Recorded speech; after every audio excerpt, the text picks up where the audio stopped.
রাজনীতির জন্য কখনো নিজের গ্রামের মানুষের সাথে খারাপ ব্যবহার করবেন না।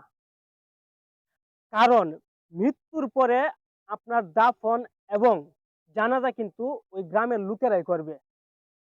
আপনার এই দূরের রাজনীতিবিদ বন্ধুরা আসবে না কখনো। অনেকে আছে যে এই রাজনীতির রেস ধরে নিজের আপন ভাইকে অনেক সময় হত্যা করে থাকে। এটা কিন্তু আমরা প্রায় এখন দেখতেছি নিউজের মাধ্যমে। দূরের লোক তো অনেক কথা। রাজনীতি এটা কিন্তু আমরা সবাই একটা শব্দ সবাই জানি। এর সাথে কারা যুক্ত থাকে এটাও আমরা জানি। তো আমার কথার উদ্দেশ্য হলো গিয়া রাজনীতি আপনি কখন করবেন? যখন আপনার সবকিছু ঠিকঠাক থাকবে। সবকিছু ঠিকঠাক বলতে মানিব্যাগে আপনার টাকা থাকবে, হ্যাঁ? আপনাকে সাপোর্ট দেওয়ার মতো লোক থাকবে, যেটাকে বলে শেল্টার দেওয়ার মতো।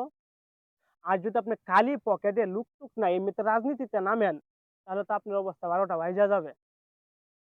তো আমাদের অনেক পার্টি নেতা আছে। কিছুদিন পরে দেখা যায় যে এরা কোন জায়গায় পইড়া রইছে, কি হইছে এগুলো কিন্তু খুঁজেও পাওয়া যায় না। তো আজকে আমার এই কথাটা বলার উদ্দেশ্য একটাই যে, আমরা যে যাই করি অন্তত নিজের গ্রামের কিংবা আপন লোকগুলোর সাথে রাজনীতি বিষয়ে জর্জরিত হয়ে তারা ব্যবহার করব না, তাদেরকে আঘাত করব না। আপনি রাজনীতি করবেন এটা ভালো কথা।